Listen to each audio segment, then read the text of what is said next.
My mother-in-law took the cordless microphone out of the state wildlife commissioner's hand before he'd finished reading my name off the certification card, pressed it to her chest the way she does when she wants a room to notice her hands are trembling with emotion, and told 200 people at the Cascadia Raptor Center's ribbon cutting that she was the one who'd taught me falconry in her own backyard when I was 22 years old. My name is Astrid.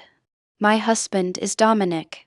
My mother-in-law is Georgette, and in the 9 years I've known her, I have never once seen her stand within 10 feet of a hawk, a hood, or a glove without asking someone else to hold it first.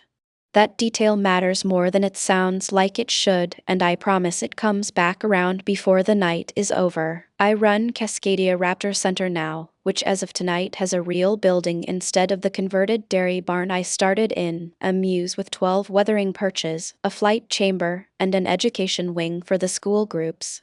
But the person who actually taught me falconry was Ansel Croft, who held a master falconer permit for 38 years and sponsored exactly 4 apprentices in that time, because the state only lets a sponsor take 1 apprentice at a time, and Ansel never rushed anyone through the 2 years the law requires. I was his 4th. I started at 22, mucking mews and trapping starlings for training weight in exchange for 1 weekend a month learning to read a bird's body weight off its keel bone, and it took him the full 2 years, weekly logged hours and all, before the state signed off on my general falconer license. The claim didn't start tonight. It started almost 3 years ago, at a small open house I held when I first got licensed, when Georgette told one of my new volunteers, a retired pharmacist named Colette who'd stopped by to ask about the education program, that she'd gotten Astrid started on birds back when I was too anxious to hold a hawk on my own fist. Colette mentioned it to me afterward, warmly, assuming it was true and that I'd simply never brought it up. I laughed it off. Georgette had never once mentioned owning so much as a parakeet in the 9 years I'd known her. It kept happening in small doses after that. At Dominic's birthday dinner, she told his cousins she'd put the idea in my head one summer at her old house, watching a red-tailed hawk hunt from her porch railing. At her garden club, she told the group she'd kept a kestrel for a season in her 20s and shown me the basics before I ever met that man with the barn, which is how she always referred to Ansel, never by name. Dominic rolled his eyes every time and told me to let it go, that this was just his mother wanting a piece of something she found impressive. I mostly let it go, because arguing with Georgette about anything cost more than it was worth, and because for a long time the claim only reached people who had no reason to check it. That changed about 6 months ago, when Georgette started showing up to my monthly beginner clinics uninvited, standing near the back in a wide-brimmed hat and correcting my student's fist position in a voice loud enough for the whole group to hear. "Higher, dear, that's not how I taught Astrid to carry a bird." My students didn't know what to make of it. 2 of them later asked my clinic assistant, a wildlife biology student named Priya, whether Georgette used to run the center. Priya told me about it that same afternoon, clearly uncomfortable, and asked if she should say something directly. I told her not yet.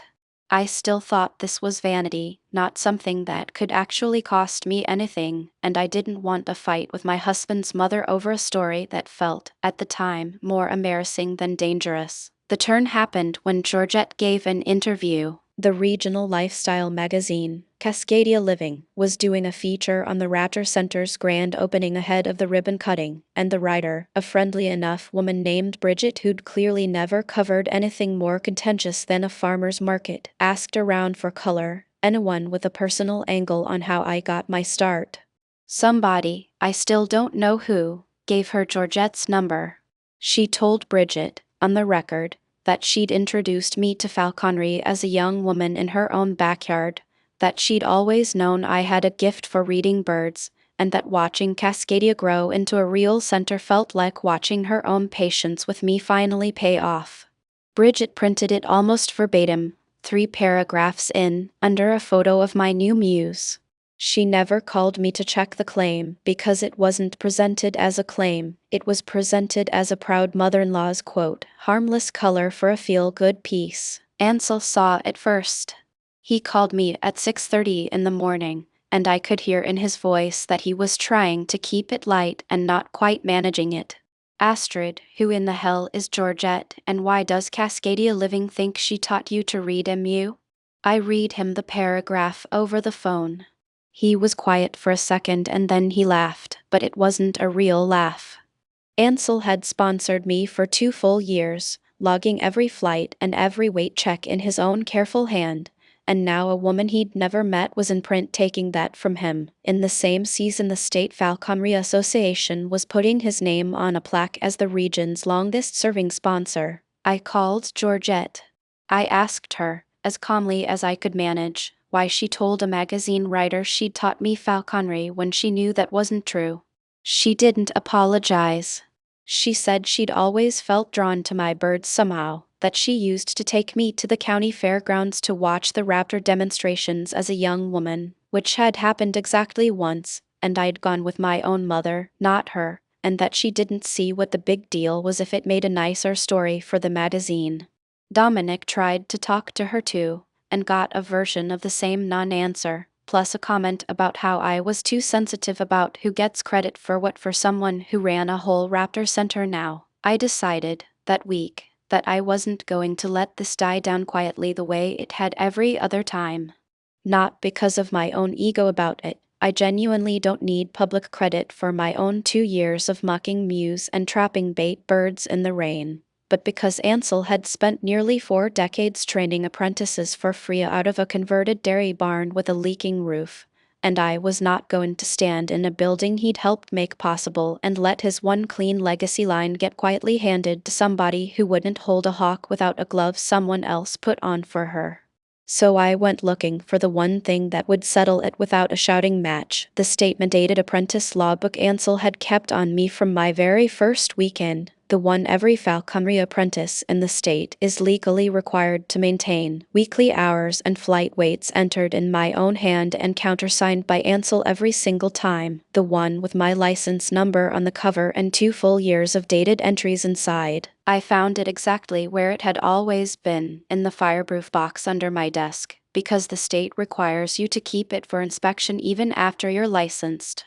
Ansel had the cover laminated at the print shop years ago, half as a joke and half because he said if the state was going to make us keep it, we might as well keep it properly. Tonight, Georgette waited until the ribbon had been cut and the commissioner had opened the floor for a few short remarks, mine for the grand opening. Ansel's as the association's longest-serving sponsor, one of the county commissioners, and then, while I was still walking back from accepting my general falconer certificate, she reached over, took the microphone out of the commissioner's hand before he'd fully let go of it, and told the crowd she wanted to say a few words as the woman who started all this.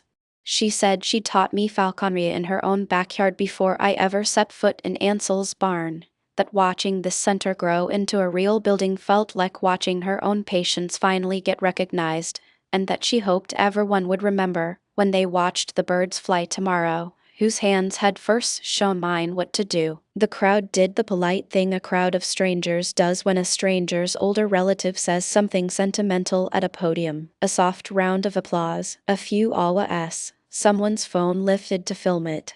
My volunteers, who knew better, went very still. Priya looked at me. Ansel looked at the ground. I walked back up to the podium and asked the commissioner, quietly, if I could add one more thing. He handed me the mic without hesitation, since he had no idea anything was wrong. I told the crowd that I loved my mother-in-law, and that I understood why a story like the one she'd just told was a nice one to want to be part of. Then I said that Cascadia Raptor Center exists because Ansel Croft, standing right there in the barn coat he'd worn to every fair for 40 years, has never once trusted memory over a logbook. I held up the laminated apprentice book, angled it so the closest phone cameras could actually read it, and read the cover out loud. Apprentice Falconer logbook, my license number, 2 years of dated entries, Ansel's counter-signature next to every single flight, starting the spring I was 22. I said that as far as that logbook was concerned, and as far as the state of my own license application was concerned, there had only ever been one sponsor in this county who'd logged the hours. and he'd been sitting at that table the entire night wondering if anyone was going to say his name out loud. Then I asked Ansel to stand, and the applause this time wasn't polite. It went on long enough that the commissioner had to gesture for the county photographer to actually get it on camera for the association newsletter. Georgette didn't storm out. She's not a storm out kind of woman. She prefers to leave a room believing she's the only one who noticed she was leaving.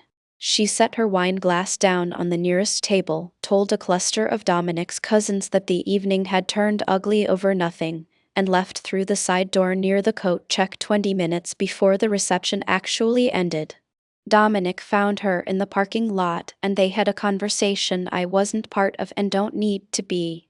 He told me afterward, in the car, that he'd finally said out loud what he should have said 2 years ago, that she doesn't get to keep doing this, and that the next time she tries to rewrite what happened in front of people who matter to us, he's not going to soften it for her afterward the way he has every other time. Bridget from Cascadia Living ran a short correction online 2 days later, quoting Ansel directly this time, along with a photo of the logbook's cover page.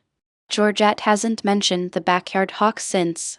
She still comes to family dinners, and Dominic and I have decided we're not going to make a production out of freezing her out, because that's its own kind of exhausting, and because I'd rather spend that energy training this year's apprentice than managing a feud. But Ansel keeps a photocopy of that logbook page taped up inside the muse now, right next to his sponsor plaque, and every new apprentice who asks about it gets the same answer from him. The state doesn't care who tells the best story at a podium. It only cares whose hand actually signed the hours, so keep yours signed.